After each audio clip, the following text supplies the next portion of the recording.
warahmatullahi wabarakatuh. Waalaikumsalam warahmatullahi wabarakatuh. Sorry. The great heroes of Allah's warrior were very, very happy in the condition of shukr, full to Allah, because Allah had just given them a very golden victory from Qadisiyah. They really, really hoped for the next battle where they could inshallah join with their other brothers who have already won a great pahala by becoming shaheed, by dying as a shaheed. And they longed for the next battle as extreme and as vicious as Qadisiyah.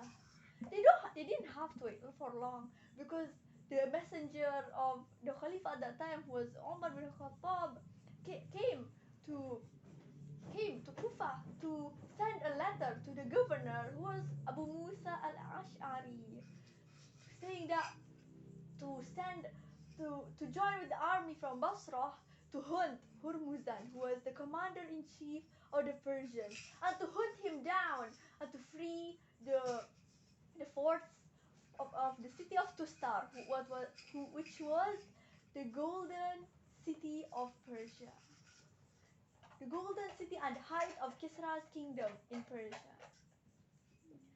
So Abu Musa al-Ash'ari responded at once.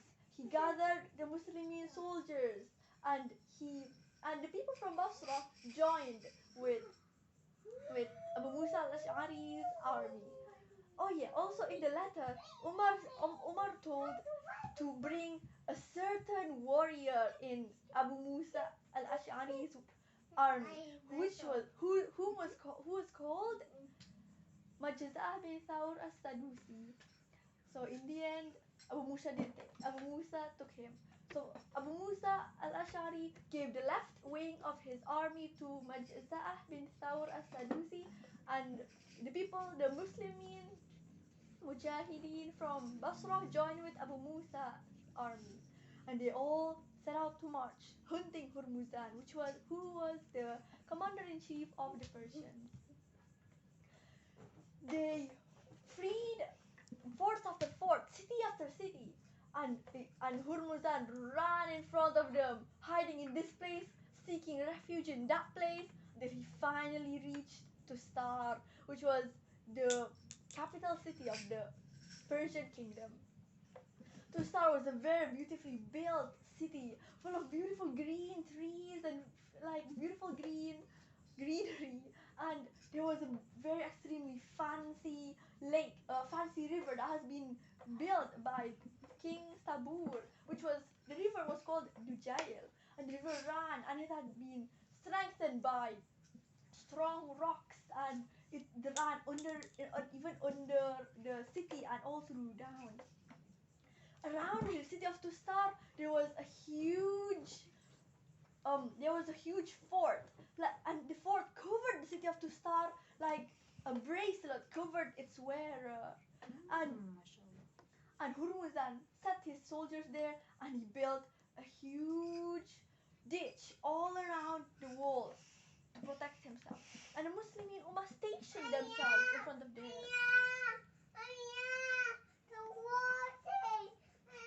Oh yeah, something else I forgot, sorry. The city of Tustar was built on a high hill, which was in the shape of a horse. And the Muslimin Ummah, they stationed themselves in front of that huge fence, that huge fort. But they were stuck there for 18 months without being able to come in. During that time, the Muslimin Ummah and the Persian army had great battles, over than 80 battles together. These mini battles always started with a one versus one duel. And in these 1-versus-1 duel, after that, had been followed by a vicious fight of both armies. In these 1-versus-1 duels, Majza'ah bin Tsaur as-Sadusi showed his strength that Allah gave to him. How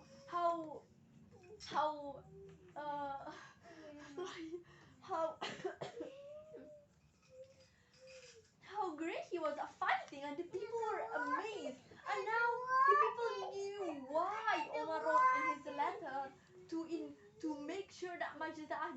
join this battle. In these 1 versus 1 duels, Majza'ah, with the help of Allah, managed to kill more than 100 people of the Persian army. When the Persian army heard his name, they would shake because of fear, and his name made the Muslim Ummah feel very, very happy and pleased because of Allah.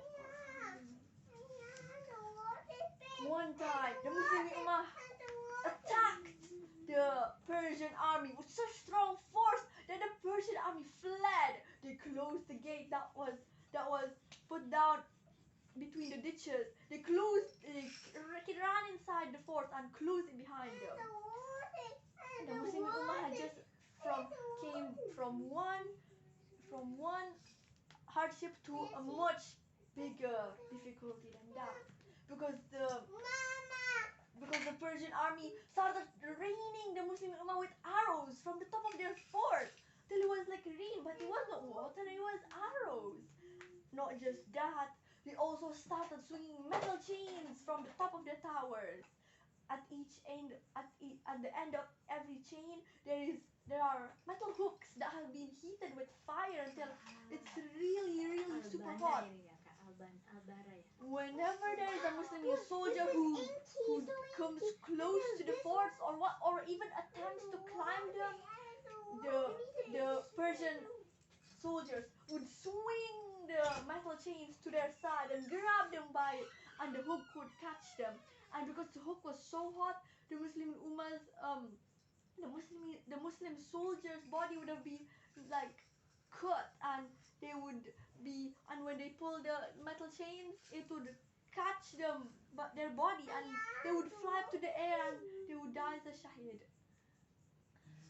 In that difficult moment, the Muslim Ummah continuously prayed and begged to Allah with a khushu' heart to lift this great difficulty from them and give them His victory over their enemies.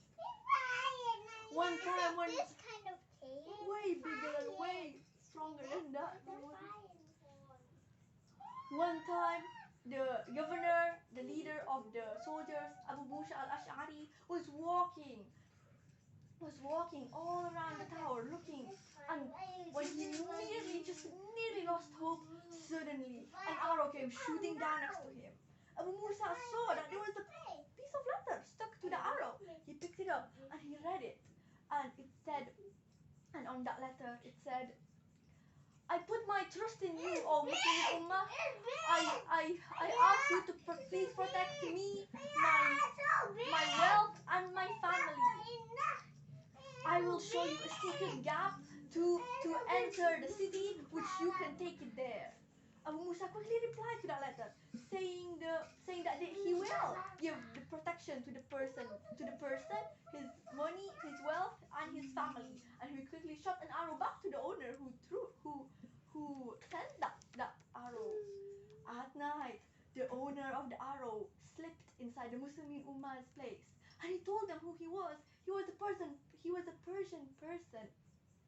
And he told Abu Musa al-Ash'ari, "We were actually the leaders at that moment, but then Hurmuzan came and he killed my older sibling and took his money, his wealth, and his family, and he kept evilness in his heart for me, and now I can't trust him with my money or my family, and I'm scared he might kill us all and take our money.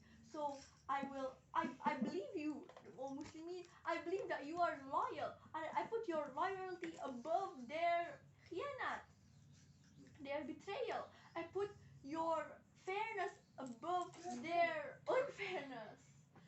And I'm going to show you a secret tunnel which you can slip through to enter the city gate. And with there you can attack them," said that person. "Choose a person from your army who is strong and who is brave and clever and can swim." And Abu Musa al-Ashari whispered this to Majza'ah bin Tsaur as-Sadusi. Pick a person from your people.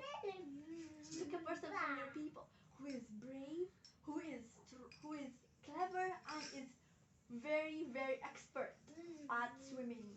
And then Majza'ah bin Tsaur said, "Oh, Commander in Chief, pick me," he said. And so Abu Musa al-Ashari says, if you want to go with the barakah of Allah.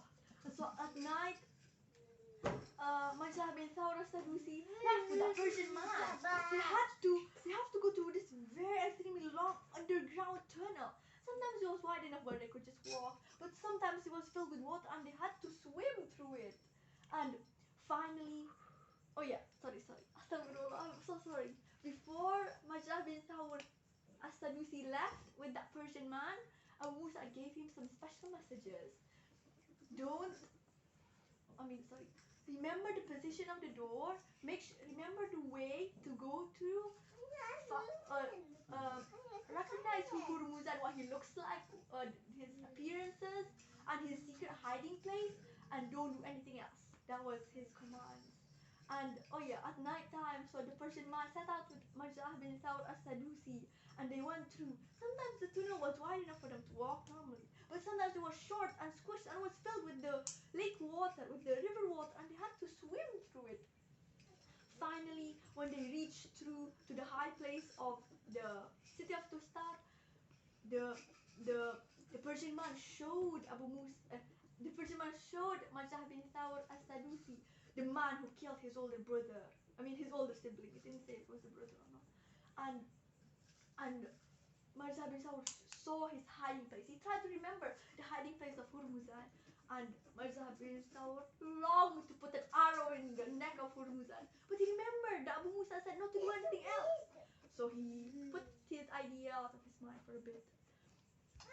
So he came back to the tunnel with the water and the rivers, back to the tents of the Muslim Ummah, to Abu Musa al-Ash'ari, and he came back as the Fajr started to get bright.